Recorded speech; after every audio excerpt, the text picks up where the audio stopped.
world that would cost way too much without virtualization. Now, number three, the third most. I mean, I probably use my phone more than anything, if all things considered. So, in the center, of course, that would be the secondary recording device, and then the primary, although it's being extraordinarily unreliable, is this. I think that's all I can fit on YouTube. I may not even be able to fit this much. Shit. I wasn't going to put it on YouTube. I was going to put it on Facebook and say, what, are you going to judge me? Sure, I'm retarded. But that's only half of the battle. I mean, the story. I mean, wow, it's bent on top. Now I'm fucked. 10 minutes and 45 seconds. This is a Sony PCM D50. It's a pretty phenomenal audio recorder, although in the midst of engaging specifically on the computer and the internet for 18 hours a day a year ago, creating dialogue in a pretty strange way, I spilled tea on this recorder, my primary recorder, and I spilled so much, in fact, that it totally covered the surface of this thing in a way, so you can get like a glare that I couldn't see any individual drops. I couldn't actually see the spill. It was a perfectly smooth surface outside, half inside, and light. Where I looked down, I didn't even see that tea had spilled on it, but it did, and it's pretty finicky. I used that word earlier today, and I hated it, and I almost hate it as much when I use it now. Then I said fickle. There was somebody sitting behind me, and I'm pretty sure they could hear what I was saying, and then I become slightly more conscious of the words that I choose to use. I care what people think. It's a pretty rare quality, for better or worse. I mean, they're my family. I also care what they feel. It's not that I'm going to change my behavior because they want me to, but I might be willing to change my behavior because they're enslaved. I mean, basically, there's a lot of people in the world who, not that I'm actually a big fan of the Doors. I guess they're not bad, but even Morrison could stand on stage and say that everyone was a slave, and there's people that are, infinitely more visionary than that kid. And well, so am I. And I need music. I listen to music. I love it because it helps me feel a certain way certain times in my life. I can be totally alone, and it's like someone else comes into my room and illuminates their views in probably a pretty simple way, and it might very well rhyme and have attractive background. What the fuck am I talking about? I don't know. But if you want to sit, I can do this and then can actually capture both. I'd rather have that vehicle than a house. I can't actually afford it because I don't have any credit because I've been a child for my entire life. And I live hand to mouth. I believe that savings in this kind of situation, like, internationally speaking, planetarily speaking, savings is waste. So you should spend your money doing something specific because you believe in it. I even go so far oftentimes as to say that you should put all your eggs in one basket, because at least when those eggs hatch in the basket, although they are siblings, the chickens can procreate and multiply. And if it's I don't know what. You don't put all your eggs in one basket. I'm assuming that they're chicken eggs, right? I don't know if that particular cliche has anything to do with chickens. It's just eggs in baskets. I think of it as being chickens. I say, that you put all the eggs in the same basket, they hatch and basically procreate. Of course, like I said, it's incest. The chickens are fucking their siblings, and that's ridiculous, and that's disgusting. That was supposed to be the Nutty Professor. I think when he said that he messed himself up by the chalkboard.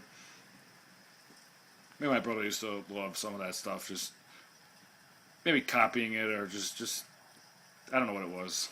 It was funny. Eddie Murphy was also born on my birthday, so he gets a little bit of extra leeway.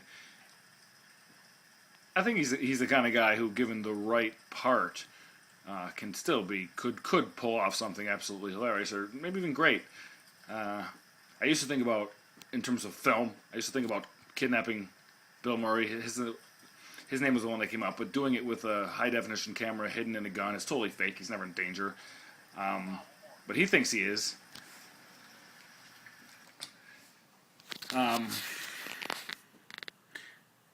You make the gun look real enough that he actually thinks that he's been kidnapped. He's not going to try to escape and die, and maybe he does, and you stop him. But you're recording the whole damn thing, and he acquires the Stockholm Syndrome.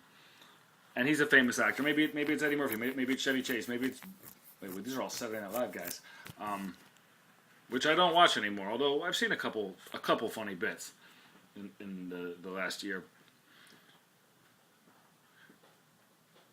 So at the end, maybe you hand the gun back to your prisoner. You're doing this all for charity, and you're willing to spend your life in prison if for faking a kidnapping with a camera that looked like a gun. At the end, you say to Bill Murray or Chevy Chase, I feel bad for who doesn't feel bad for Chevy Chase. Bill Murray. I said Bill Murray, Eddie Murphy, and Chevy Chase. They've all absolutely made me, really laugh. There's no doubt about it. But maybe they're not that serious of characters. Murray may have tried. So you put them in the situation, they actually believe it. They put on. They wouldn't be acting. They'd be living their life, of course. And then you say, do you want to win an Oscar, or do you want to send me to prison for life for faking your kidnapping in order to create a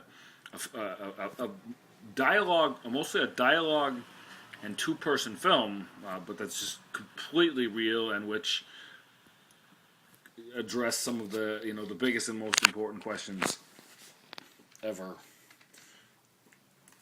I don't know what the fuck I'm talking about. Now I gotta eat cold food. I started off by recording lightning. But I did build my little, my Viva table and my game table and my microscopic LCD table and my computer table and my camera on the floor and my Igloo and my audio recorder, which is on, that's pretty good. And this keyboard, never recorded anything like this on my phone. But I wanted to talk, I had to vent a little bit before I can relax and try to get, this door just fucking blows open all the time, and the lock is fucked. I could easily lock myself out, and I don't have any tools, literally. The only power tools I've even had in my life, they ended up getting stolen, and I got money back, but by the time I got the money back, I was kind of head whacked, and I had no use for practical. So, when this thing's like this, you have to keep your legs that close.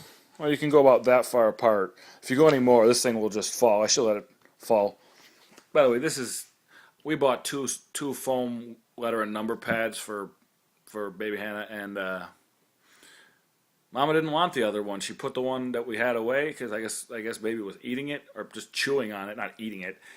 And I guess I don't know what the receipt was for this one, and I wanted to do work in the kitchen. If you can call this a kitchen, I think it's a ridiculous kitchen. This sink is just. I don't work in a fucking fourth world laboratory. So I just added.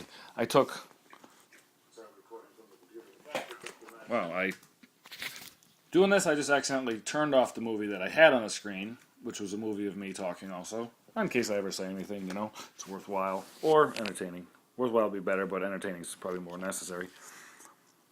I have to turn this thing off, which is 3 seconds, and you get a little light that'll beep, but I'm blocking it because what the work? So, these pieces are actually several layers of the cups and things that Starbucks will give you to insulate your cup. So I made little wings. It's duct tape. I don't have any tools. Sometimes I'll do something for a tiny extra bit of added practicality. So now I can just sort of, spread a little wider if I want to sit, not like a prick. And I can type here. I don't even have the cables to connect this machine to this machine, but I think it's better to use this machine to play background films or switch from film to film to film to film on Netflix.